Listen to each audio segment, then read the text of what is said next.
Good afternoon. I'd like to start today by apologizing for the temperature in here. I've been running the AC continuously since about 2, and it took it from like 79 degrees all the way down to 76 degrees. So I guess that's what we're working with today. So my name is Jamie Hinson-Rieger. I am the Director of Worship here at the Unitarian Universalist Church of Indianapolis. And on behalf of our congregation, it is my honor and my privilege to welcome you this afternoon to this healing discussion sponsored by Indy10 and the Kheprw Institute. Now, Unitarian Universalism, if you're not familiar, is what we call a non-creedal religion, meaning that we don't have a creed that we say every Sunday. There's no specific set of beliefs you have to be here about God or Jesus or heaven or hell or what have you. We respect that each person is on their own individual path to truth, and we respect their freedom of thought and conscience. So we tend to be a very diverse group here, people coming from Christian background, Jewish, atheist, agnostic, Muslim, pagan, and just free thinker, miscellaneous. What holds us together is a covenant to live out certain core values, which we embody in 7 principles. And one of those principles is we say we work for the inherent worth and dignity of each person. We say that each person is beautiful, that each person matters. And another of those principles is we say we work for justice and equity in human relationships. And the third principle is that we say we're working for a peaceful world for ourselves and our children and our children's children. So last year at our big annual meeting that we have every year, we passed a very important resolution. And this resolution said, recognizing that white supremacy is the cultural water that we're all swimming in, that if we really want to say we're working for the inherent worth and dignity of each person, we have to be prepared to say loud and clear that Black lives matter. And recognizing that because the history of America is the history of the systematic theft and violence directed against Black people, and because that theft and violence is still embodied in the institutions that frame American life, if we want to say that we're fighting for justice and equity, we have to say loud and clear that Black lives matter. And finally, because in the words of our former president, Bill Sinkford, in America, violence against Black bodies is our national heritage. And because we see this violence played out over and over again in Tamir Rice and Rakia Boyd, and Michael Crawford and Mike Brown, if we want to say that we're working for a world of peace, we have to be prepared to say loud and clear that Black lives matter.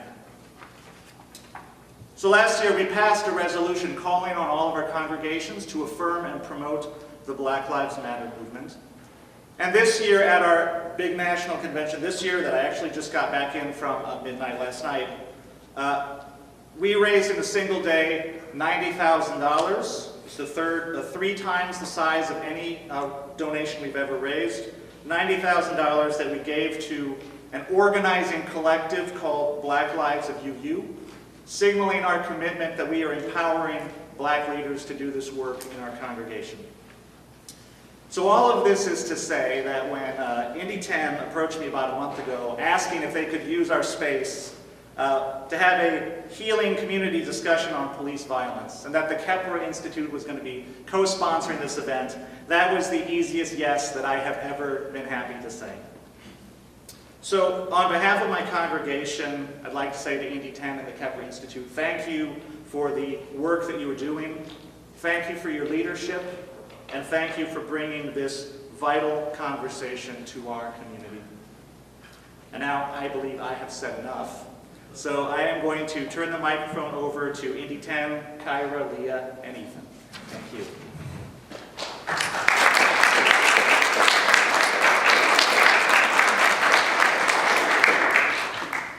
Hi. Thank you all for coming down here. I'm Leah. I'm with Indy10. Indy10 began 2 years ago almost. We went down to Ferguson, Missouri a week after Michael Brown was murdered. We just are a group of random people from Indianapolis who got together and figured that we needed to do something here in our city to change it, because we know that this isn't an isolated incident. We know that things like Michael Brown and Tamir Rice don't just happen in other cities. We know they happen right here at home. So we decided to come back here and try and make a difference. And we like to hold discussions like this. Hopefully we'd like to host some more in the future. Thank you. Nothing? Go ahead. Thank you all for coming, and I hope we have a really valuable and important discussion on things that need to be discussed more often, including healing, which is the title of this discussion panel, and dive into what it means and who needs to do it and what needs to change in order for all people to feel more secure in their own bodies and their own homes and their own communities. After this is over, we will also have a balloon release, and we will have you guys just write down messages or names of victims of police violence, and then we will release it afterwards. Thank you. And now we're going to call up Theon Lee. He is a local artist and poet here in the Indianapolis community, and he's going to recite some wonderful spoken word for you guys.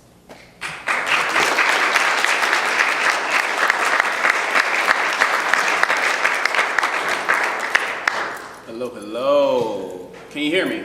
Yes. Cool. All right. My name is Theon Lee.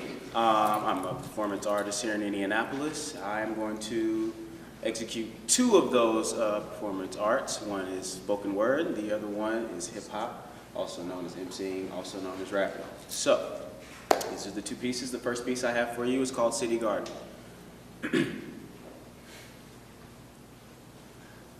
Roses are red and violets are blue. Roses are red and violets are blue.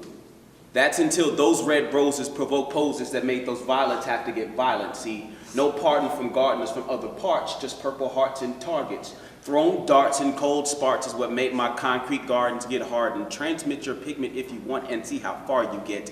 It will be the palette of the petal that jumpstarts the battle of the metal. As a matter of fact, where you're standing right now, whether you were flat or you are settled, where you were born is where you are buried, and that is your burrow. No getting broken into being thorough. Don't deny the disciple truths connected to your roots. To let good is to let go. Your flower bed is a dumpster instead. This ain't the garden, this is the ghetto. But if it ain't a reference to God, then it's the devil. But on the inside, there probably is no God, just a Geppetto, iPod, and television channel. Our digital synthetists desensitize our photosynthesis to the extent where no one mentions it. Leave it to weed and seed to show you what constriction is, where the weeds die of diseases, so their seeds can't perceive what victor is and wisdom is, replaced with them puny-ass trees that ain't even indigenous. Even in the scrimmages when niggas is killing over pigment, niggas is ignorant, just like my nigga said, red petal, blue petal, flower the same thing, so why do peoples of discrepancy have the necessity to gangbang? How can Mother Nature maintain where every other range gets gang slang and the rain sings a song that sounds a lot like bang bang? Yes, roses are red and violets are blue, but pigs are pink and they got their clicks too. So no barging for the badge, wearing trick, who gets paid commish to, rip through my resident shoes, you wanna earn my respect, learn how to serve and protect, run tell that to the people who convince you that you ain't doing the same thing these Suwus and Crips do, and Crown Vics with high sirens with bright lights that blindside us, that it is roses red and violets blue, suffocating brothers by the end cutthroat over colors, cloths and cloaks serving as covers, massing surreal stimulus of fact that when those roses and violets grow silent, the only colors in the boxes is black. Roses are red, violets are blue, only for another cancerous collision to occur again, because two flowers don't see that they're a part of the same stem. So every rose has its thorn. Every violet has its violent past, and this garden will never get any taller than its own grass. Roses are red, violets are blue, and if I was that colorblind, I'd be trying to kill you too. Thank you.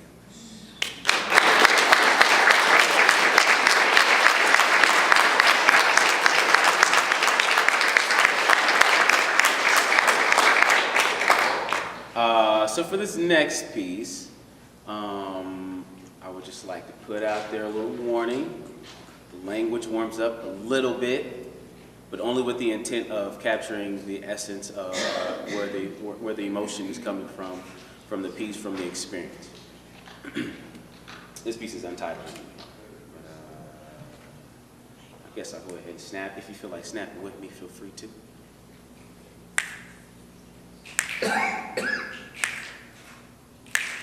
Red lights flashing, all I seen was a couple of them. Man, it was beautiful. Wouldn't think they was up to nothing. Red, red, black on the corner. Somebody cousin or husband, but tell them not to say nothing. That'll be dumping. Blue lights flashing, all I seen was a couple of them. Man, it was beautiful, wouldn't think they was up to nothing. Red, red, black on the corner, somebody cousin or husband. Tell them not to say nothing, that'll be dumping. You ask how I'm feeling?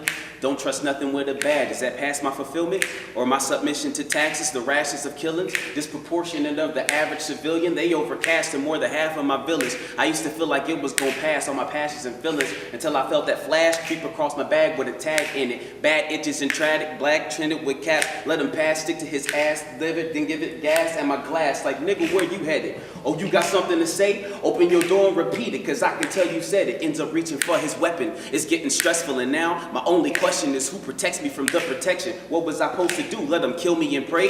Was I been wearing a suit and voted different that day? Was I system a bit too janky? Was I listening to Dre? Was I too African and too primitive for living that way? And to say this isn't racism, it's all my fault. My walk, my talk, I shouldn't have at all got smart. I should say all lives matter, that we all not marked. I should put both hands out before the car got parked. Too tall, too dark, too timid. But I was intimidating you, but couldn't keep my cool because you was intimidating too. Eliminate the truth. You trying to eliminate me too. Systemic hate and brute. Judicial discrimination proof is why black people don't trust cops or trust judges. Black people own bus stops, don't love buses. Black people own rush drops and drug junkies. Black people own the low loaf God and love buckets. Black people don't trust cops or trust judges. Black people own bus stops, don't love buses. Black people own rush drops and drunk junkies. And a black man who don't love self, don't love nothing.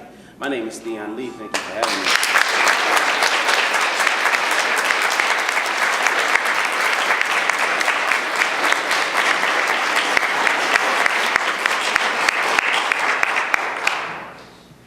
Let's give it up to the brother one more time.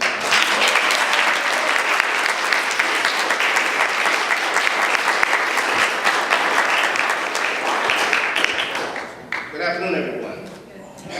Oh, come on, we're in a house of worship. Y'all, it's Sunday. Y'all gonna come at me with a good afternoon. Good afternoon, everyone. Good afternoon. There we go. There we go. My name is I'm Dr. Leslie Etienne, and I have been given the honor of guiding the discussion today. So what I want to do, since we were, kind of brought into with the energy that the brother just gave us, so just jump right into it. But first, what I want to do is actually have each one of the panel members introduce themselves and maybe tell us why you're here today.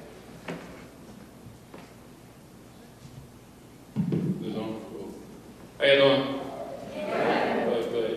My name is Too Black. I'm a spoken word poet. I'm here to speak on the healing aspect. I want to see if I can heal myself. It's okay to give them a little bit of I'm Leah, I'm with Indy10. You guys know me. I'm Imhotep at the Kheprw Institute. Indy10 asked me to be here. I resisted. I fought. And told them they should have another young person on the panel. He said, no, you got to come down. So out of respect and honor for their work, I'm here.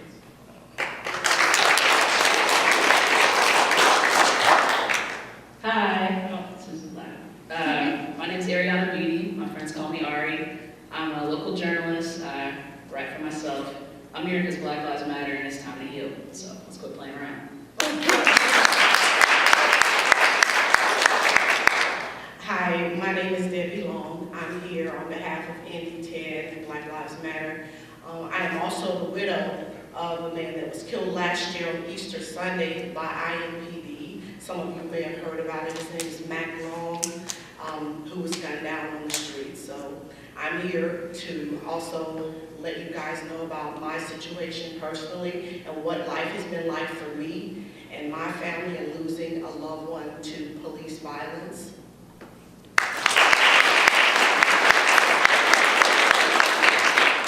How are you doing today? My name is Terrell Harris, and I'm here on behalf of the Ceasefire Indy. I'm also the brother-in-law to Andre L. Phillips that was killed here recently, June 16, 2016. So I'm here today to bring awareness to the community and So stopping the violence and bringing everyone together. Thank you.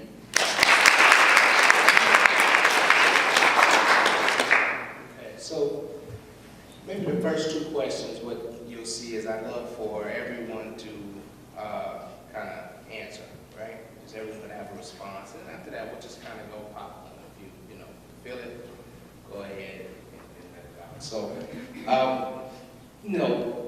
we kind of know and understand that trauma in the Black community, we could date it back to the Mafa, what we know as African Holocaust, what many know as slavery in the United States. So it's been a couple hundred years, several hundred, but we've kind of dealt with these attacks and just this sheer violence from the state. And then now what we're experiencing is a little bit of even more sanctioned violence from the state.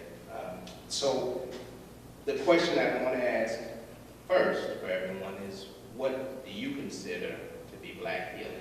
What is Black healing to you? Anybody?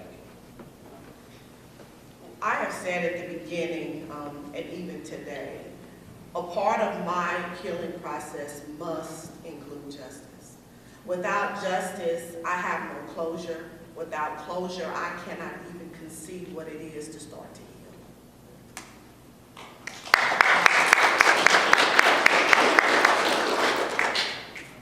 Healing to me looks like just bringing awareness. I feel like enough people don't know. So to me, like, it heals me. It makes me feel better when I go out there and I educate people, other Black people, about systems that have been brought against us.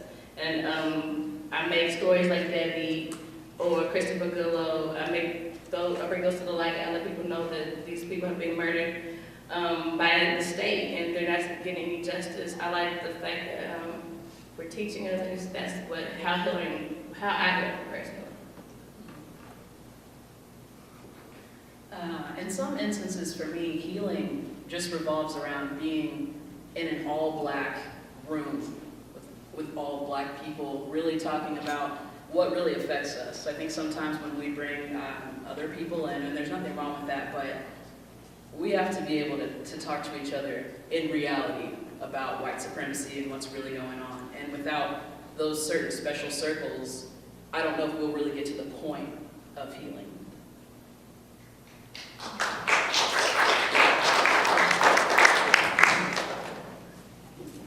I think healing for me would be just realizing that what happened, the before, the after, process of it all.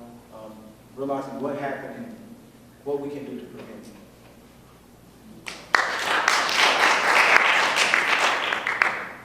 I will be honest and say I really don't know. Honestly. I think we try a lot of different things. I think we should keep trying. I think justice is definitely one of them. But justice in this country is pretty much a joke. So even if a cop is prosecuted and somehow sent to prison, I don't know if that's healing for the overall Black populace of people, because it still reoccurs constantly, right? So it's not something that, it's a hard question to wrestle with. What is healing? Because there's individual healing and then there's also communal healing, right? And how do we heal not only as individuals but as a community? I think that's the question I just like to pose to everybody, because I honestly don't know. So.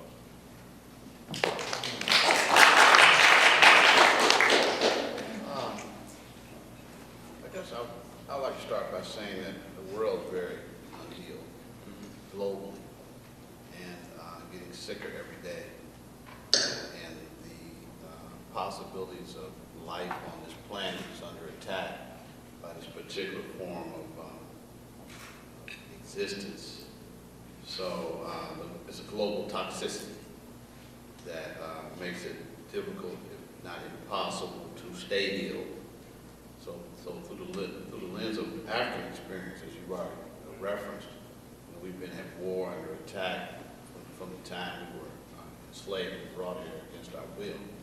And the only thing that changes is the nature of the attack. So we resist, and in that resistance, new things occur that quote unquote supposed to protect us, and then that's tricked and changed, and we stay under attack. In the modern era, thanks to the cell phones and our ability to capture the stories of police violence, a particular form of state violence, we've been able to convince others who don't look like us to say, oh wow, these folks have been telling the truth all along. They're killing us. So healing in a toxic environment is really almost impossible to heal. So then you create spaces that allow you to protect yourself and to do some form of healing. The church has historically served in that role. Organizations, particularly some independent institutions, have served in that role to allow people of color to come together and share, tell their stories with each other. There's often times when police kill one of us, we've come together in smaller circles and just talk. It's a form of healing. Our artists, Theon, brother here, create art forms that capture and attempt to restore our sense of self and spirit. So there's a lot of things we do. Resistance, you talk about resistance. Our resistance is a form of healing. So those are the kinds of things that I think that lead to that. On a personal level, I don't think you are going to be, how can you be okay if the water's all dirty and polluted and toxic? You're not going to be healthy. None of us are. So we just have to do these things to try to protect ourselves and renew our spirits and maintain our faith. This particular panel discussion, this discussion with other folks who don't look like us, who get it, say, hey, what can we do? Assist in that process of things. So, good food, good music also helps. Thanks, Sam. I think it kind of touched on, that everybody? I think that kind of touches on naming things, right? So we're naming, we talk about state violence, and we name it from this level, from the community level here in Indianapolis. When we talk about people being shot down in the streets, we're talking about the IMPD. So I think it's safe to say that. And so I guess the real question is, how does the IMPD handle Black citizens here? What is yeah. When I was listening to everybody talk, and certainly with my own experience in talking to different people, I think what has happened a lot is the honesty. IMPD and the trust between IMPD and us as citizens. I think that first we have to be honest and understand that there is a problem. And today in real life, we trust IMPD and the system to support us and to have our backs and to help us to protect us. And when they turn around and we're put in a situation where we have to question their honesty, then you have to ask yourself, what is their real purpose? Are they really there to serve and protect us? And I personally have lost a lot of trust in the system with IMPD. Not saying that all cops are bad cops. I do not believe that. I'm a former deputy. I worked at the Sheriff's Department for many, many years. So I understand what goes on a little bit inside the department, and also definitely outside of the department, having lost my husband to police violence. But I think that it has to be a point to where we have to stop and say, okay, yes, Black lives matter, all lives matter, but we have to, as a people, look at the situation and understand that there is a problem that exists. It exists today. It's not decades ago. It's right now, right here, right now, and it's very much real. And it should not have to take you losing someone close to you or getting a call saying that somebody that you love their life has been taken by IMPD or by any other means. And it's not just police violence, but they treat violence on our people different, period. My best friend lost her sister, and you all have to forgive me because this is really emotional for me. I can't even sit here and pretend to even talk to you and not see the emotion in me because it hurts. It's real to me. But my best friend lost her sister. It's been about 2 years ago, Mary. She was getting in her car, getting ready to leave, and basically someone killed her in her backyard. IMPD today has not solved that case. They want to keep pointing fingers saying that it's our people because we won't step up, we won't tell. Okay, I'm sitting next to my son. His wife lost her brother a week ago. Someone broke into his house and shot him in his sleep. Haven't seen that on the news, haven't seen the aggression with we're gonna find that killer, we're gonna do this, as we saw in the Amanda Blackburn case. We are different, we are treated different. It should not have to come to our individual back door for us to stand up and say there is a problem with how we as black people are treated when it comes to violence.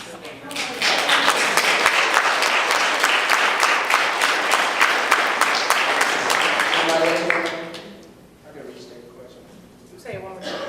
Just how is IMPD handled black citizens here in Indianapolis? I recently went to a safety discussion with the new chief of police, Troy Riggs, a few months ago, and this question came up, how will we make sure that nothing like Cleveland happens here, or things like Michael Brown, how do we make sure, how can he guarantee that that wouldn't happen here in Indianapolis? And his response was like, oh, my officers wouldn't do that, like my officers aren't like that. And so then I posed a question, I said, Troy, what kind of training are your officers getting so that they won't roll out of a car and in 0.2 seconds shoot a 12-year-old? And he was very dismissive. I feel like IMPD is very quick to like dismiss things like this. They feel like Indianapolis or Indiana isn't really, we're not the type of city that's gonna riot or anything. So they're quick to sweep it under the rug. They don't really pay attention to their black citizens or the things the threats that we're posing. We're saying like, we feel threatened by your officers, and they're quick to like sweep under the rug or push it to the side. They don't feel threatened by us or their citizens. They don't feel like we're gonna rise up or say anything about the way they treat us. That's how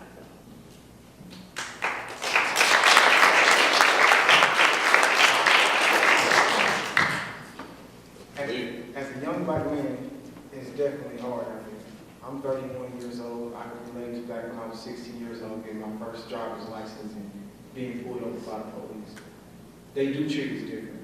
I don't want to use it as an excuse on our race as a whole, but it does happen. I mean, we've been oppressed for so many years.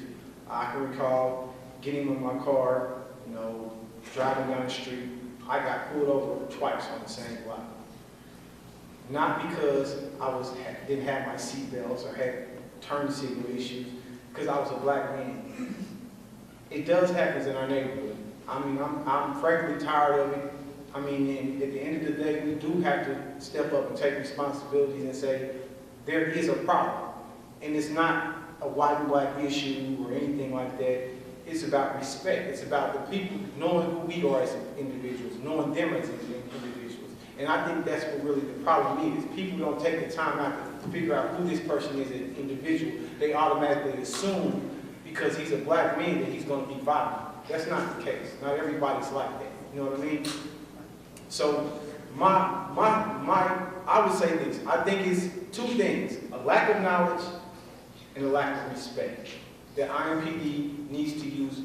They need to work closely with the youth, closely with the neighborhoods, and identifying the troubled people versus the productive people. But I think it's definitely an issue in here in Indianapolis, Indiana.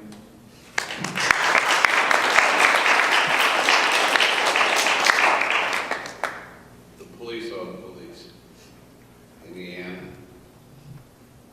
Chicago, New York. Police have one primary role. It's protect the interests of the state, which means protect the interests of white supremacy. So, for me, it's as simple as that. Yes, I'm 58 years old. Yes, the police have stopped me God knows how many times.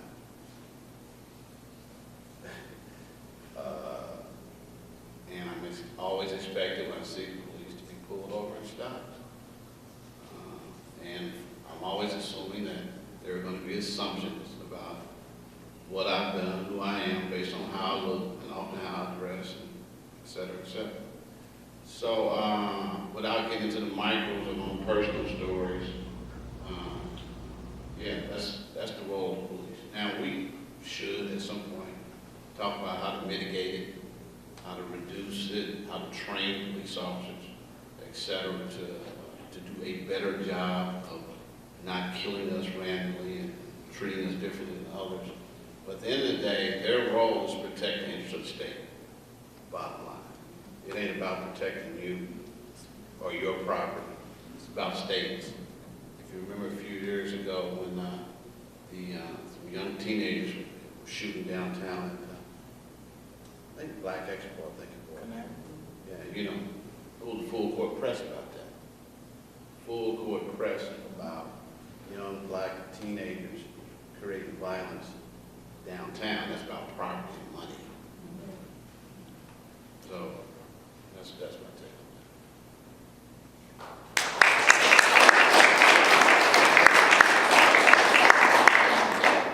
Yeah, I'm going to have to completely agree with Im on that. I mean, it's a fraternal order that they follow from Indy, Chicago, whatever. They are trained to treat us like dogs. Not even that. I mean, I don't feel like the black race is seen as human. I mean, and that's exactly what we are humans. We do the same things as everyone else. I mean, drink water, whatever, the same thing. So, and I'm also going to attribute it to years of stuff we see on TV. I mean, black man, black child, black woman, all seen in derogatory ways. And they're trained this, and they're taught this by their parents. And I mean, like we're seeing now, I don't know whoever's surprised by this, I'm sorry if you are, but racism is so real, it's sickening.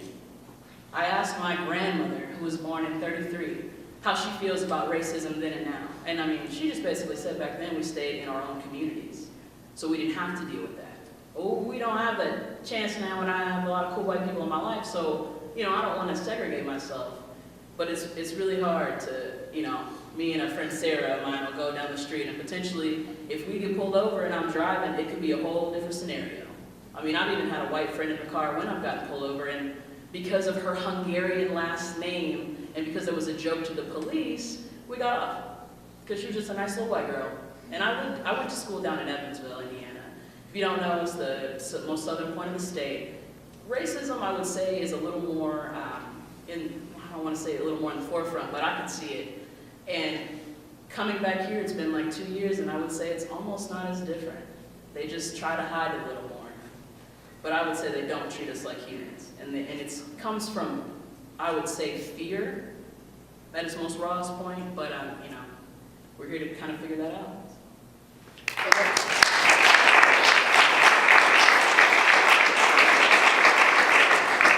I think that's a good segue into kind of another little short question.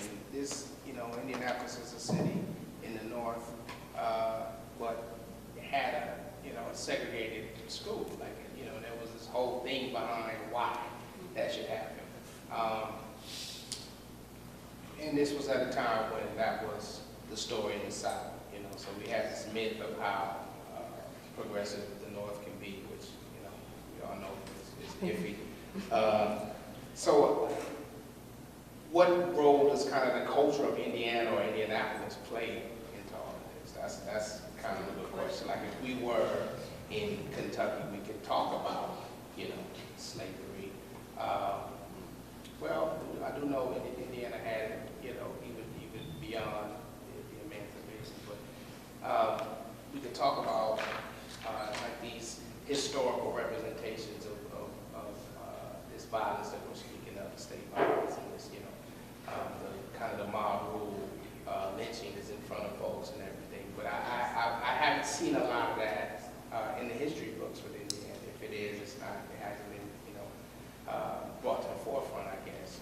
And you know, I'm not saying I'm an expert on Indiana history, but I am curious about, you know, kind of this culture. Like I was surprised to kind of find out that there never really been an uprising here that of note. You know what I mean? So compared to, you know, a Chicago or Detroit, you know, or whatever, what does any of this say about the culture of Indiana's history when it comes to black folks. And that's for anybody can tackle that. Always move with the premise that Malcolm said. He said, stop talking about the South. Anything south of the Canadian border is the South. So it all is just manifesting in its own forms of white supremacy. I mean, it may manifest differently in Indiana than it does in New York, but it's still white supremacy, it's still capitalism, and I think it's important to keep that in perspective. As far as Indiana specifically, I'm originally from Muncie, Indiana, and I know in my city, black people switched from voting Republican to Democrat, not because of Roosevelt, but because the Klan had so heavily infiltrated the Republican Party. And we have to remember this is a state that the Klan ran from the governor down, right? That's the history here. This is one of the headquarters of the Ku Klux Klan here. Growing up, my little brother had a field trip. They were supposed to go see a civil rights reenactment, and they had to cancel that because there was a Klan rally that day. This is in Newcastle, Indiana. And this is just a few stories. Even though this is the North, like Confederate flag was sold at the gas station. You can get it as a license plate. For Muncie, again, one of the high schools called the Southside Rebels used to fly the flag for years. We actually did have race riots there. There's a neighborhood called Shedtown where it was one of those, as they call them in the South, those get out of town by sundown type situations. You just didn't go there after a certain time because you might not come home, right? Even driving around this state to this day, any black person will tell you if you're in between Indianapolis and Bloomington, you don't want to stop at Martinsville, you don't want to stop at any of these places because you, again, might not make it home, right? So this is the legacy that has always been here. And those are just a few examples. There's many more that I'm sure people could share. So it's always been a cloud hanging over it, but I think Indiana kind of likes to use the fact that it's in the South to seem more progressive than what it is, to seem like there's this Hoosier hospitality for everyone, when that doesn't really apply to everybody across the board. So.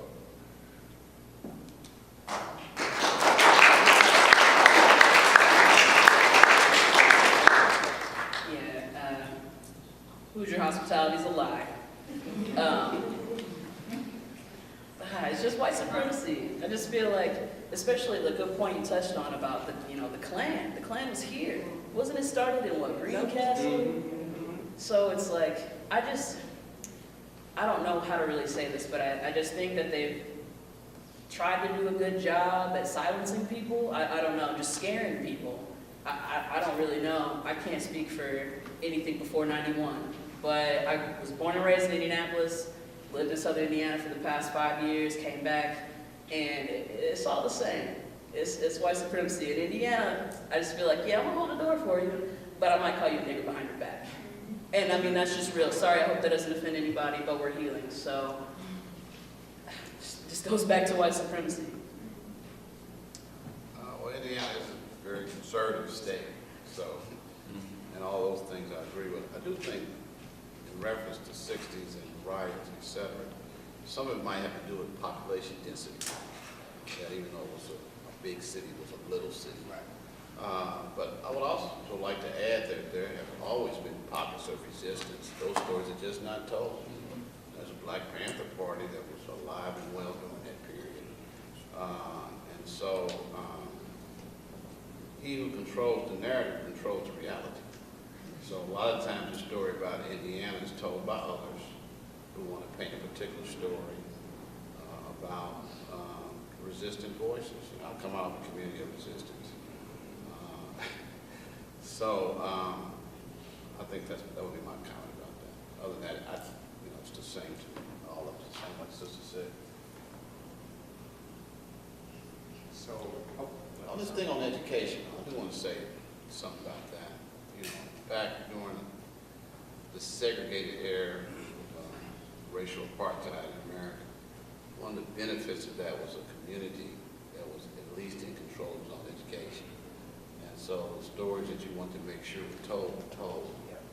And so one of the disadvantages, one of many, of an integrated school system was one, we sent our children to hostile racial environments that created all kinds of crises. mental challenge with our own children, and as children. So that was one of the fundamental. To lose control of your own education is to lose control of your mind. And so I think that's a critical piece of what took place during. So living in Indianapolis, I have to concur off of what you said and also what you said. I was born in the South, believe it or not. And I've been in the city in Indianapolis for a very long time. But Indianapolis, to me, when I think about Indianapolis and all the years that I've spent here and everything that I have been going through, to me, if you ask me, I think Indianapolis is far worse than the South. And the reason I say that is because in the South, make no mistake about it, if a person wants to call you a nigger, they're gonna call you a nigger in your face in the South. Here in Indianapolis, it's hidden behind smiles. You know, you still that same nigger, but they don't want to say it to you in your face, so they smile at you. And like I said, when you turn your back, then you hear the word. And I don't mean any disrespect by the word. And if you know, if you're the type of person that you know what you're dealing with, you know how to multitask between that and how to go on about your life, and that's easily done. But when you don't know you're faced with that type of treatment and it's hidden from you, you find yourself in situations where it hits you in your face all the time. I look at it in the situation of Indianapolis versus the South is, if I see a snake and I know I don't like snakes, I see that snake over there, I'm going the other direction. But here in Indianapolis, those snakes are slithering, they're all around us and you can't see them. So how can you, I'd rather fight you knowing that you're there versus trying to know what my defense is going to be if I don't know that you're there. So I know that it's kind of like talking around in circles, but we can deal with what's honestly and openly presented to us versus what's hidden. The Klan, yes. In all avenues and different entities here in this city. Oh my goodness. To live here and have some of the things happen to you behind the scenes, and people, like I said, it's the big white elephant in the middle of the room nobody wants to discuss. But it is so important that we recognize that it is very much in Indianapolis. And it has been in Indianapolis. People in the South, I feel like they have moved on. When I go to the South, I am treated much better because I know if the people don't like me, they're not going to deal with me in the South. But here, they'll deal with me and make me think that they have my best interest at heart, but the whole time, they don't like me. So, I mean, how do you balance that? How do you fight against that? How do you stand against that? You know, that goes back to that honesty I was talking about earlier. Gotta have it.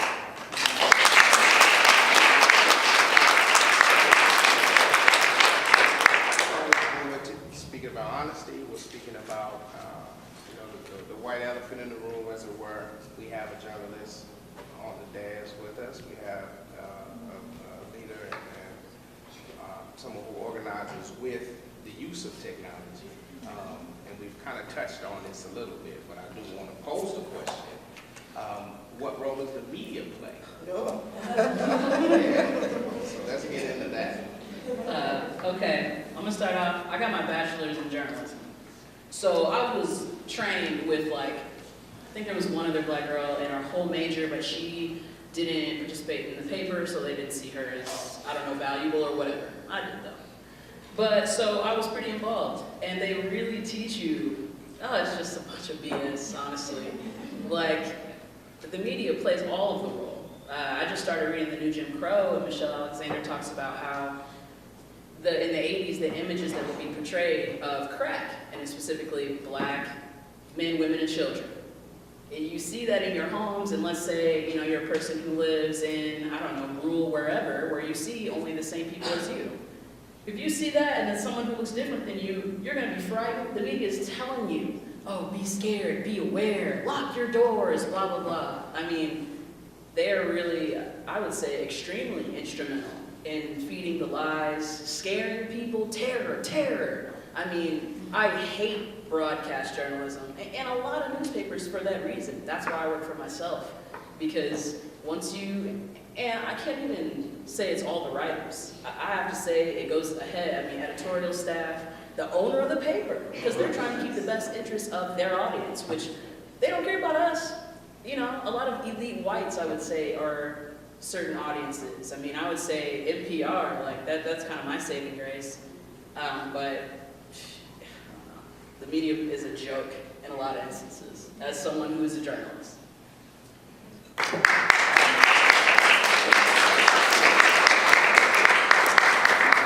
I just want to give a quick example.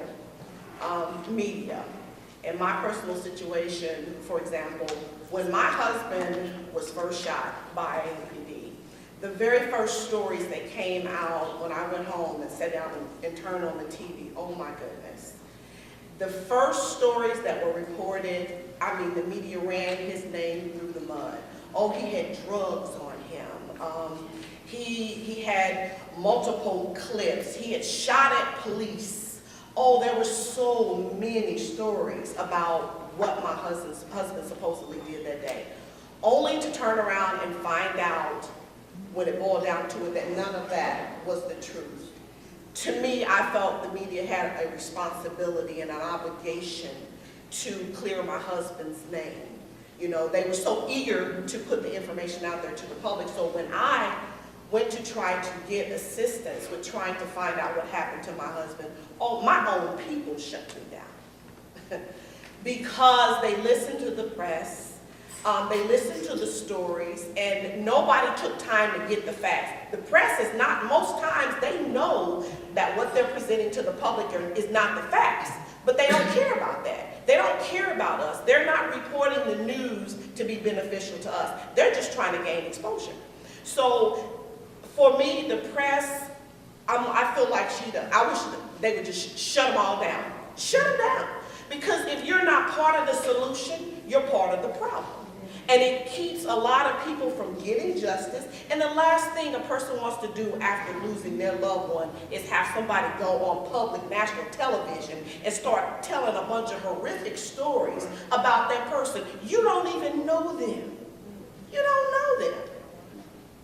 No, they don't. And it's a hurtful situation, but it's also, I feel like we're victimized by them as well. The press. Bottom line, I just say that. We're victims of the press as well. They help others to do their job.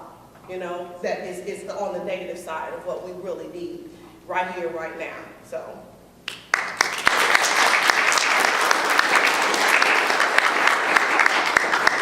Well, the press is just an extension of the same thing. Yep. Corporate owned, corporate controlled, homies in the room together. Yep.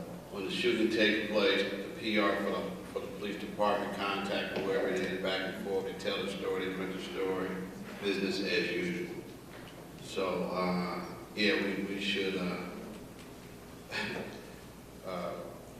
we really just should get our news from those traditional sources. We should do like these young people here, the sister here who's got her own thing going. Wise Lodge's got a, what's the name of the show, Wise? The Historical Perspective and Analysis Show. Historical Perspective, started on an independent podcast show. Chaos got media in the room, we do social media. One of the advantages we have now with the technology is we can tell our own stories. And get the word out, well, here's what really happened. And you know, that's about us getting out and getting busy and doing the work necessary to say, no, that's some nonsense and some garbage. So I would just challenge all of us to be looking at that particular piece. Even with this thing with the video control that police have managed to say, okay, well, we don't control the video. We're not going to release the video. Well, you know, we can do that ourselves. You know, police show up in the community, call your neighbor, say, look, the police there, get your cameras out. So, I mean, there's some things that we are capable of doing that we should begin to do, because we know that they're not going to do it for us. And we know that when they do it, they're going to do it in the context of protecting the interests of the state. So even later, after they come back and retract it, well, the damage is done. You know, story's been told, it's done. Nobody does it anymore. And then that old story, the trap, well, he had drugs on him, he had guns on him. You know, he told a lie. The lie has now become the truth. So we do have the capacity to redirect the narrative and tell our own story. So that's what we should do.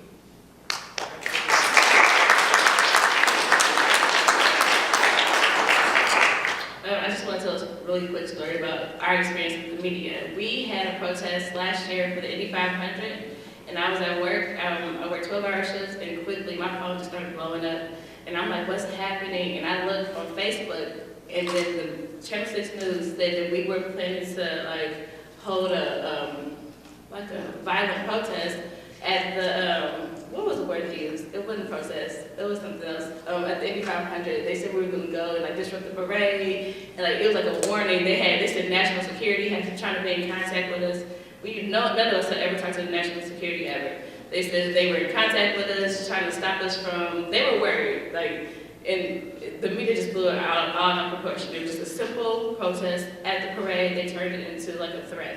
It was really scary, and I work with people who are from like Greenwood and Greenfield, so they believe in everything that the media says. They thought that like they see a black person like gets killed on the east side, and they're asking me like, Leah, do you know them, or like, how do you feel about this? I'm like, you guys, like, I don't know every person. Like, the media is nothing but a bunch of fear mongers, and for someone who comes from Greenwood, like, Indianapolis is a scary place for them, and like, I feel like the media just perpetuates the fear of black folks.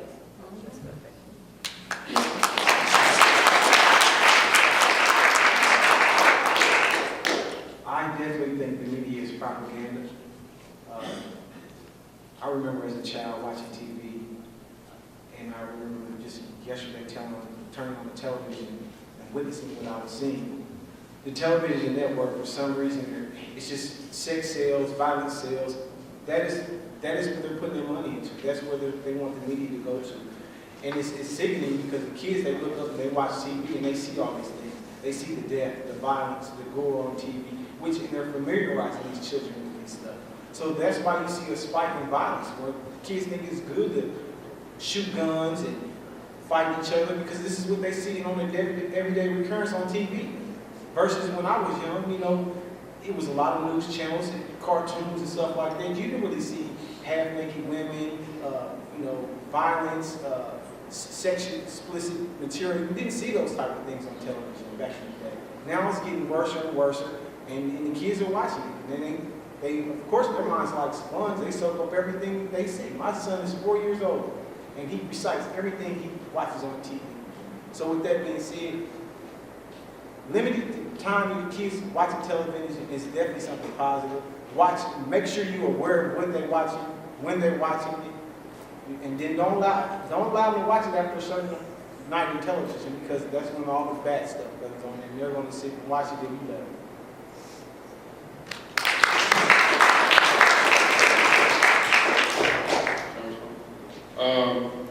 There's a term by a writer at this website called Radiant Layer. It's called post-mortem media violence. Basically to say that this death is not the final act. So once someone is killed by the police, a black person specifically, their character is assassinated through different means after they died or after they're murdered. So like the sister was saying, all of these negative stories are put out about the victim, and somehow you would think that the victim killed the police officer, based on how the narrative is actually told, right? And it's all to justify that this particular individual deserved it, because in order to maintain white supremacy, you have to maintain the inhumanity of black people. To allow black people to be seen as human beings would actually start to dismantle the entire idea of it, because that's what it's based on. You don't, even when we look at the popular cases around this country, like Trayvon Martin, we call it the Trayvon Martin trial. Trayvon Martin wasn't on trial. Trayvon Martin was dead. He couldn't speak for it. That was the George Zimmerman trial, right? When we think about some of the shootings that happened, or when Jordan Davis, it was a kid who he was playing loud music in his car, and a white man found a problem with that, so he, he shoots into the car because they're playing loud music, and then they roll away and he shoots it again, and that's the only way they were able to actually convict him was on the second shot. The first one they called it self-defense, but they called that the loud music trial. They didn't call that, I don't even remember the man's name, but that's the whole point. I'm not supposed to remember his name, but I remember Jordan Davis's name. I don't remember the person that actually killed these brothers and these sisters. I remember the people who are dead. And that's the form of post-mortem media violence, is to continually attack you and almost re-traumatize us after the person has passed away, and constant. That's so when we're talking about healing, how can you heal when you're constantly being traumatized by this? Even when the video floats down the timeline, like, man, it was one time I was trying to write a poem, and I might actually do it, and I was trying to write a happy poem. I just pulled out my phone and checked, see what's going on, roll out, and I'm scrolling, and then that was when Walter Scott got shot. This was in South Carolina. He was running away, and the cop shoots him in his back. I couldn't write a happy poem after that, you know? Like, but that's the type of traumatization that happens. Even if I don't know this brother, I'm still hurt by this. It still affects me, and this happens with all Black people. It still affects us. We're constantly being harmed, and that's violence. That causes trauma, that causes stress. That's just as much violence as somebody actually putting their hands on me. So the media is a weapon. You have to see it as that. It's not simply just pushing a narrative. It's actually a weapon. It is actually harming and causing issues within the Black community just as much as the police. It can be just as violent as the police without ever actually shooting a gun.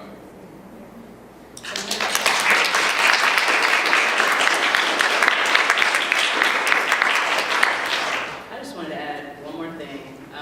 You guys are all hitting like A1 points. Do not let your kids, don't watch the news. Don't watch it. If it bleeds, it leads. That's what we were taught in journalism. That was like the first thing I can remember. If it bleeds, it leads. Trayvon Martin, he was on trial. I mean, I remember one thing like, oh yeah, he was suspended in school for one day. Why do I know that? Why do we know that? Why is that important? That is nothing to do with the story. Right, right. The gorilla case, they listed the father's criminal record. The Harambe, what was his name?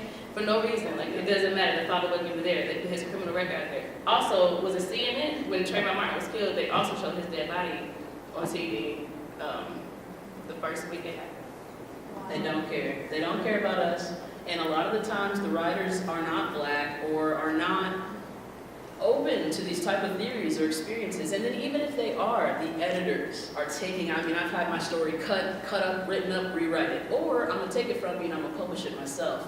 And so sometimes you're not even, if I put my heart into this and it's truth, it's gonna get cut down by the editor, cut down by the copywriter, cut down by someone else, and then print it. Because if it bleeds, it leads.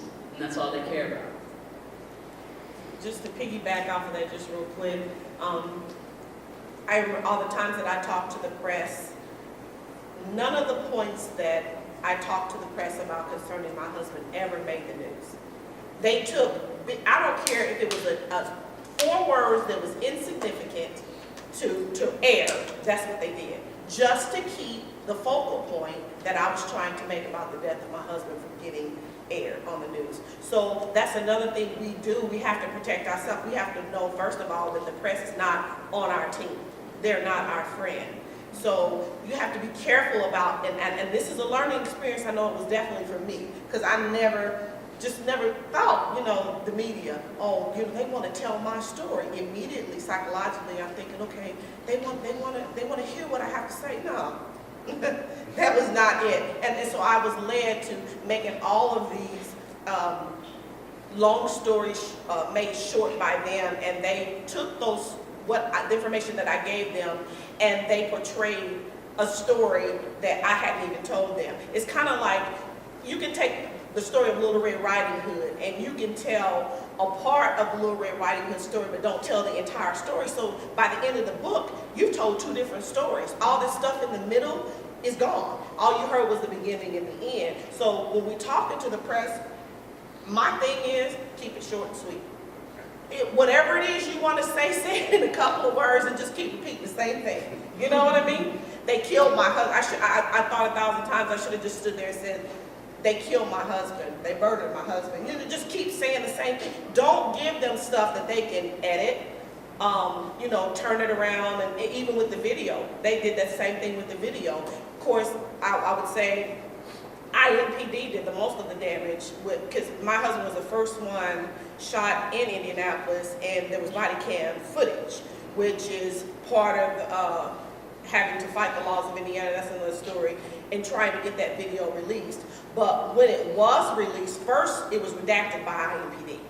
They redacted that video and held it for so long so that it would portray the story that they were telling to people about what happened. So when they actually even showed it to the press, they put it on a monitor and the press videoed it from the monitor. And then they took it and they redacted it. So you got the footage going through two separate entities, and they're all telling different stories, but the bottom line is the same. That my husband did not need vindicated, that he was in error for some reason. He deserved what happened to him.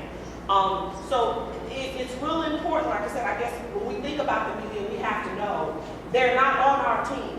They're not there to help us, you know. I would like to add to that. Just here before I came here, I was at the Holy Spirit Festival with the Hispanic community, trying to bring awareness to the community. I'm sorry, can you hear me?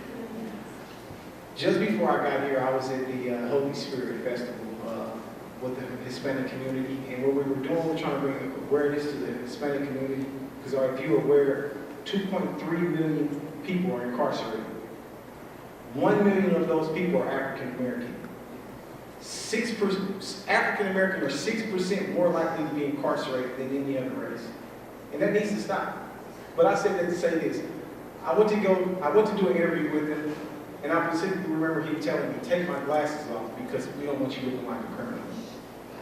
That was the first thing he said to me before I got on the air. I trembled. I fumbled through my words because I was so in shock about what he said to me. I couldn't even think. I couldn't even focus on what I was supposed to say because I was just so baffled by what he said to me. Take my glasses off so you won't look like a criminal. This is Russ McQuaid.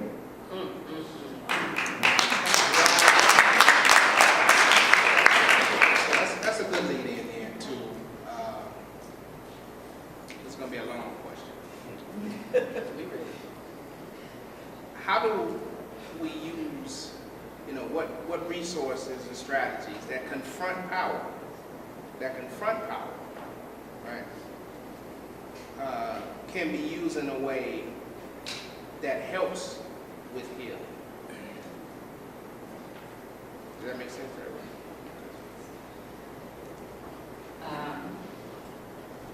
Well, I would say, from my take on it, informing the people. It's a shame that people can't trust writers. That's what we're taught to do, is tell the truth. That's it, just the facts. That's it. I'm supposed to just quote everything you say and just tell the story. So I think it's important to maintain like community newspapers, I'll say the Indianapolis Recorder, something that people can depend on to know, I trust you, this is coming from my community, and I know this is real. And then that itself is proof that can be pushed forward to higher, like Congress and things like that. I feel like the police can see that, like we are telling our own story. So I guess, in short, tell your own story, so no one else can tell it for you. What would happen if, as a culture, if we had our own radio station network for our people? What would happen? We need to have one now. If we took all of our resources and put them together, and we had our own broadcasting station so that we could air our own news as to what actually happens in the Black community, I say start there. Not to exclude any other race or heritage, but to start there and make it a focal point of talking about what happens in our community so we're able to counteract the news that they're portraying to the world. That would be an amazing thing. And we have the technology, we have the knowledge, we have the ability to do it, but will we and could we? Oh, I think that would lead to a lot of healing for us, telling our own story. I think division is the number one thing. When you got your Carmel neighborhood versus your Martindale Brightwood, I think we need to, mix the two up. I lived in Brightwood, and they bused me out to Southport to go to school. Had that not happened, I probably would have none of the knowledge I have now versus going into an IPS school. See what I'm saying? I think the division is what's causing the problem. They're dividing us, putting us on separate sides of towns, not because that's where we want to live, because we're not able to afford it. So I think bringing us together as a whole, learning the person that's next to you, learning who they are as an individual, what makes them cry, what makes them happy, what makes them sad.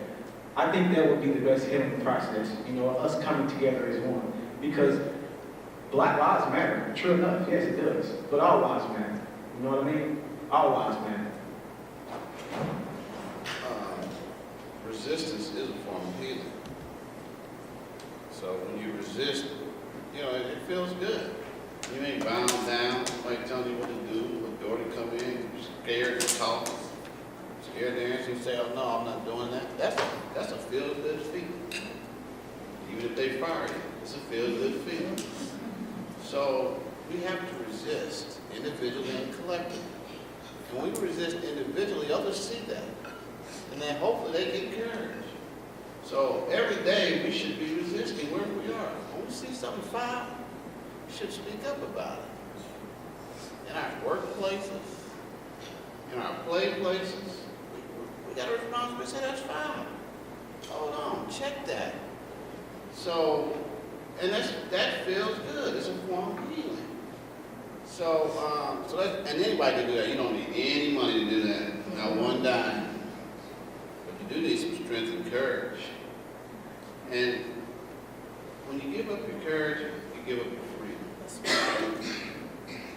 And you don't feel good. You go in a room and somebody say, no, we're not doing that. You're going to support this foul stuff and keep your mouth shut, and you do. How you going to feel good about it when you get home? You can't. So resistance is a fundamental part of healing. And then working together to help build that component. Now on the issue of the technology, we got other technology. We don't need any money. Brother, we're done podcast every week. Where are your tools at? On your kitchen table? In this room. So we can support those kind of initiatives without, I mean, of course you need money, but we can support these kind of initiatives with no dollars. African people have been doing this without money for a long time. Now, you know, we had one-room schools with no resources. People learn how to read and write. We learned how to read and write when it was illegal. They kill you, cut your hands off, and learn how to read and write. There wasn't no money involved, there was no air conditioning, no computers. It was all about our desire and effort to be free. And the last thing I'll tell you about sustainability. All this stuff about is it sustainable? Is it sustainable? We have a sustainable model. It's our spirit that is sustainable.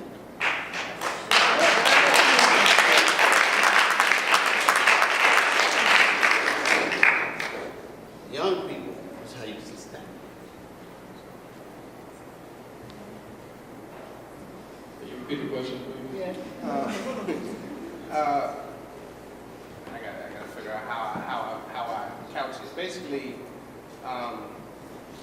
what strategies and resources can be used to confront power in a way that facilitates our healing?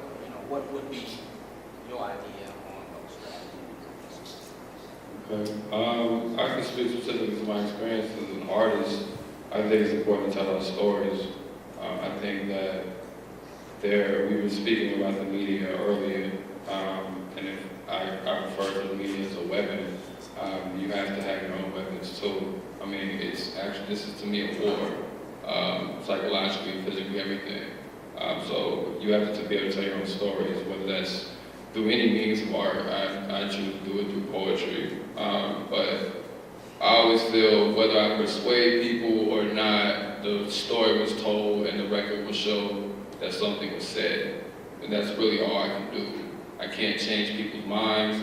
I can't force people to do anything individually. But what I can do is make sure that the record shows that somebody said something. So on the point of courage, it's very important to make the record reflect that somebody stood up when there was an injustice. It's very important that happens. Injustice continues, due to paraphrase Martin Luther King's silence, right? It happens because people don't do anything often. It happens because even if someone thought this was a problem, they didn't speak to it. They're like, well, it doesn't affect me directly. Like the sister was saying, it shouldn't have to come to your front door. we need to be able to see that we collectively share this problem. And I think art is a good way to do that. And art also is a way that cuts beyond something like the news that often can be boring for young people. It's that way it cuts through something like school or anything. Things that typically are seen as boring. It's a way to express it in ways that are creative, in ways that are interesting, in ways that are engaging, expressive, and it allows you to find your voice. So yeah, I would say that art. I would say what Em said, the resistance. I feel like that's my preference. Nothing like a good protest. I love a good uprising. So when I was down in Ferguson, like all those officers coming towards us, beating on their different times with their shield and like coming at us with the tear gas, it was traumatizing, it was scary, but at the same time it was liberating. It was like one of the best feelings in the world to know that I was down there with hundreds of other people. This one girl who was born in Indiana to a single mother, just like I had no education, just out here fighting for something I truly believed in with hundreds of other people from hundreds of different backgrounds. And we're fighting against the power structure. Whether that was, this is someone asked me at work, did your one body matter down there? I'm like, you know what, it did matter down there. Because like now the powers that they are watching, they see that there are hundreds of just individual random people down there fighting for what they believe in. So a good resistance, like what's going on in Mexico right now makes me so happy. They have 2 officers that they're holding hostage, and it just makes me so happy that they're fighting for what they believe in, and they're not giving up. A good resistance. I have to agree with her. I'm going on out like 2 months. I lost my job because I was still working with IMPD, and I know when Indiana just had this big hearing at the State House about the laws with body cams and everything, and I kept going to the State House and I kept testifying, and I kept getting up there and telling my story, and I'm boo-hooing, eyes all puffy, crying and everything. It felt good. It felt good because I was standing up for something that I believed in, and I graduated from, yeah, it happened to my husband is gone, I can't bring it back, but if I can make life just a little bit better for the next brother, you know, or next sister. I mean, it meant the world to me. I got to the point where I just didn't care how people looked at me, you know, or what they thought, but just the fact that I was there and I was talking about something that was important, and I was fighting for something that was going to be beneficial for the people that are still here. It was really important, and that was very liberating, and therefore I felt powerful. But just here recently, even they fired me from my job because the police, I had to work with IMPD, I worked for loss prevention, and every day I would have to call IMPD to process, you know, someone that I had stopped for shoplifting. And long story made short, but they transferred the police officer out to where I was working in my area, so that was his district now. And they came to my job and kind of made a mockery of me at my job and everything. And I know it was a matter of time before they terminated me because every opportunity that I got to stand up and to speak out, I was doing that. And one police officer himself, he came to me and he told me, he said, Ms. Long, he's like, I'm going to tell you, he's like, they feel like you just need to shut up and sit down. What happened to your husband happened, he got what he got, and it is what it is, and you just need to go somewhere and shut up and sit down. That was empowering to me. You know, because in order for you to take the time and even have a thought that I need to shut up and sit down, told me that I was making an impact on something that you were doing. That's power, making an impact.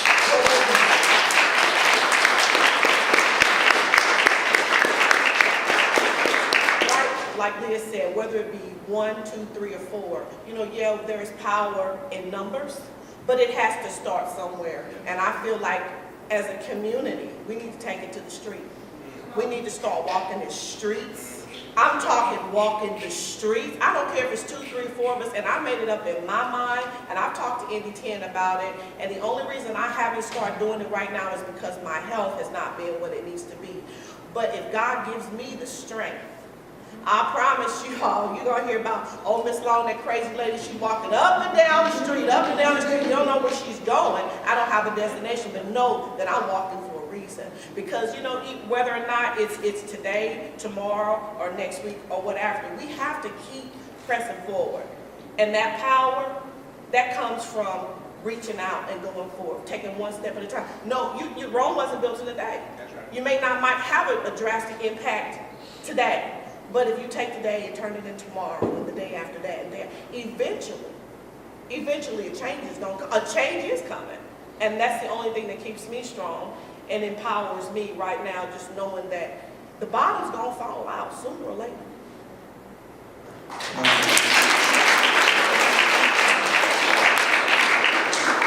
I agree. I wanted to speak on power specifically.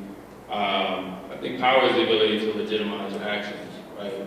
You have the institutional control to do so. I think Stokely Carmichael said something to the effect of, if a white man wants to lynch me, that's not my problem. If the white man has the power to lynch me, then that becomes my problem.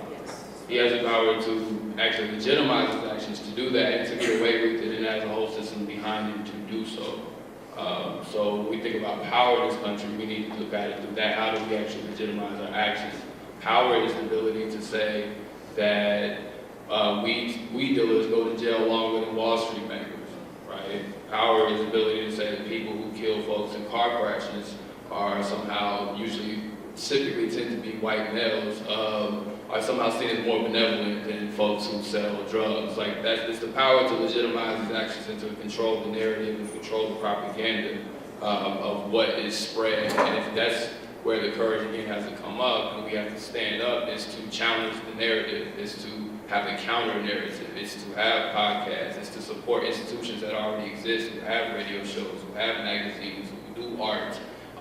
Because we're speaking about resources, often we don't have the resources to get our messages out there, like those who are pushing the messages of the status quo, like those who legitimize ideas where it's okay for Wall Street bankers to tank the entire economy and still go do business as usual. Like, that's something that institutionally they can get away with because they have all the support, they have the lawyers, they have the money, everything. So we have to think about how can we fund our institutions and how can we support our institutions even if we don't have the funds necessarily, so we can spread those narratives, so we can change the narrative, have a counter narrative. Because again, this is a war. I know people don't like to admit to that, but if somebody has a gun pointed at you, you have to figure out a way to deal with that. You can't just act like the gun's not there. It's aimed straight at your face. So how do we deal with that?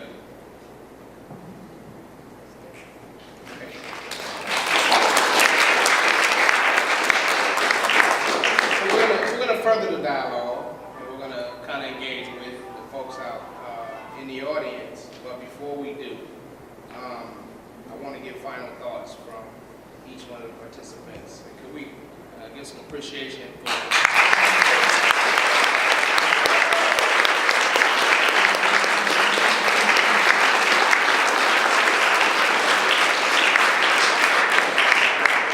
I've been informed that there's cold water, hot tea, soda, and snacks in the social hall, which I believe is directly out there. Help yourselves.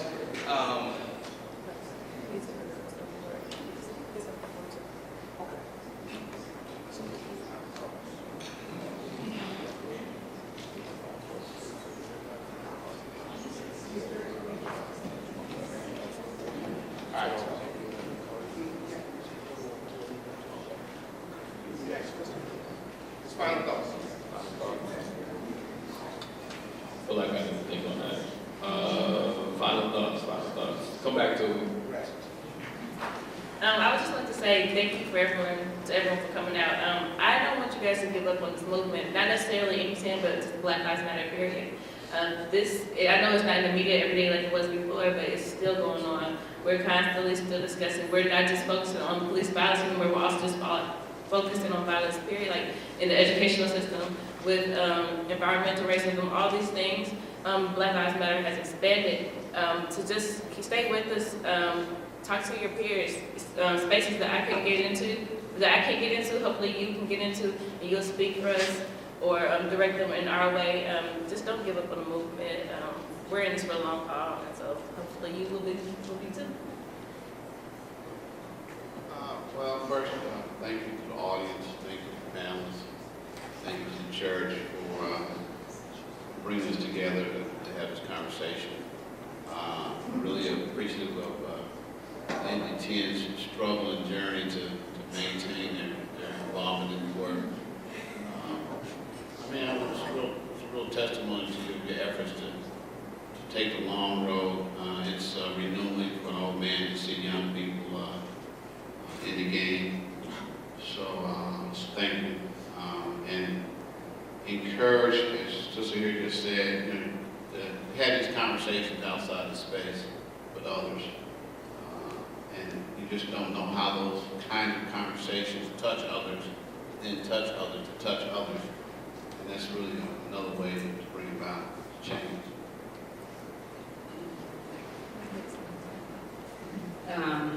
Again, thank you.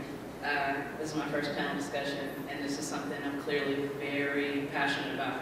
So I appreciate you all being here. I mean, everybody of all different races. I know in the beginning I said, you know, strictly black spaces are essential for healing, but I also think white allies, or allies in general, I won't just say white, are essential. You know, we got Students Against State Violence. You know, you guys are awesome. And just like, definitely continue the conversation. Don't stop. If you see something wrong, say something. Across the board. I mean, it does make you feel good to say, hey, no, we're not going for it. Finally, tell your own story. Don't let somebody try to change you, tell you, no, this is how it should be. No, I experienced this. I live a black life. So I know the truth. Yeah, tell the truth. And don't go along with the media. Tell your own story. I feel like that I could say that 30 times. Tell your story.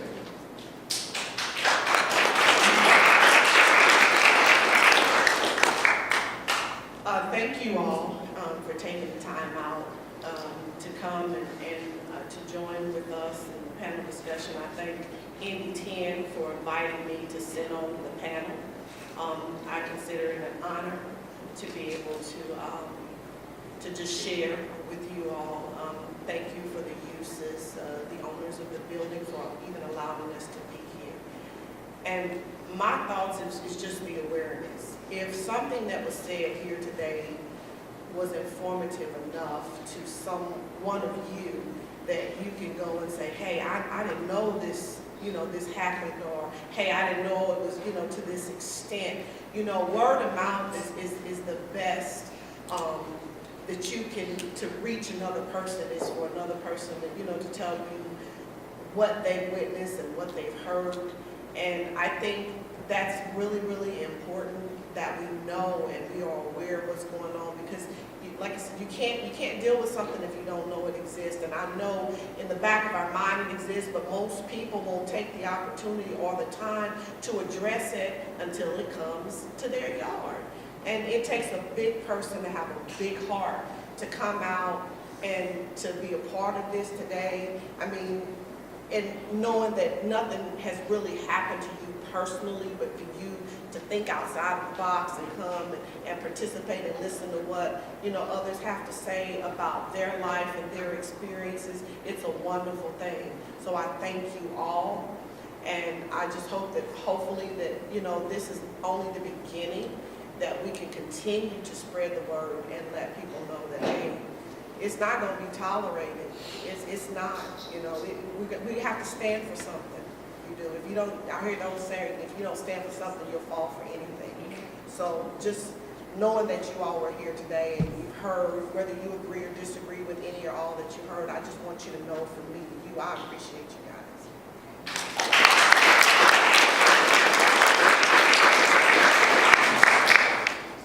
On behalf of Ceasefire Committee, I would like to thank everyone for coming out. I appreciate Indy10 for having me on the board members.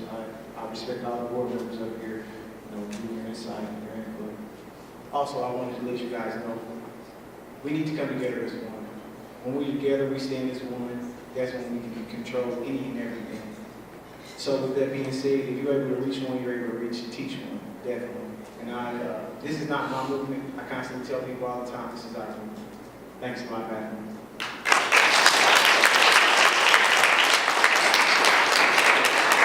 Before we go to the Q&A, Too Black is going to perform his spoken word for us, and this will also serve as his final thoughts. That's a very creative way to rock it out. Big respect.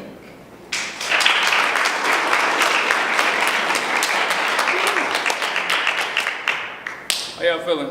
Y'all good? All right. been debating which poem I want to do.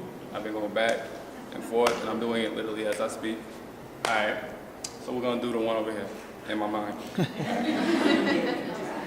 All right. In a state that polices my ability to simply be decent, I pledge no allegiance in these poetry pieces.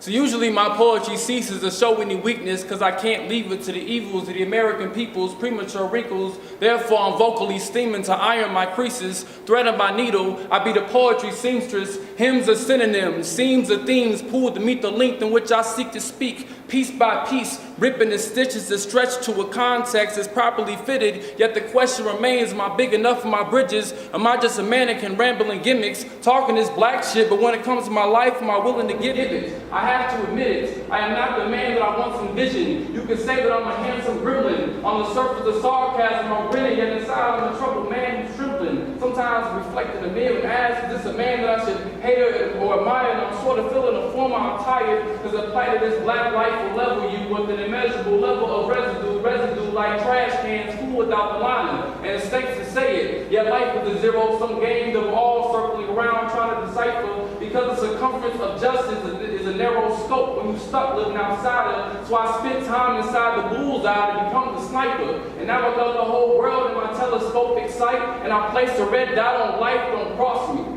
A couple of subtle moves from you may prove too costly. Your voice of paranoid is exhausting, listening, talking. My mental space is I need to vacate to a new place, but I can't go right now because I'm wrestling with peace to bring harmony with her. And the contradiction is I'm willing to send a whole army to get her. I'm long and a gripper, but I can't reach a zone, so please pardon my temper. If the personal was political, then I'm a little bit far left of center, somewhere between a righteous and a ratchet nigga, and I've had it, nigga. Depression comes, I don't know how to combat it, nigga. I'm looking at me and myself like, yo, we about to go at it, niggas. And if that ain't messed up enough, I'm scrolling down my timeline like, yo, when they gonna hashtag you, nigga? Because to tell you the truth, your degree and your suit ain't bulletproof. So the idea of safety is beyond me, and to take for my man Theon Lee, it's like each hashtag is a backslash. Hashtag into the backslash. Hashtag into the backslash Tamir Rice. Hashtag into the backslash Mike Brown. Hashtag into the backslash Rakia Boyd. Hashtag into the backslash Benicia McBride. Hashtag into the backslash Tamir Rice. Hashtag into the backslash fill in the blank. Hashtag into the backslash fill in my face. Hashtag into the backslash. Hashtag into the backslash. Hashtag into the backslash. And sometimes my black ass ain't stashed with words to say, and even stashed to endure the day. I try to hold and sew it together so I can patch away, hoping if I remain stoic and unopened in these words, then this black skin won't crack decayed. But I think every day a little one named part of me dies inside. Even my death is digitized. It's hard to look away when they murder me in autoplay. It's like my voice is on mute, screaming to the top of the roof, don't. I heard words of death, but sometimes the medley of silence is just as violent. Thank you.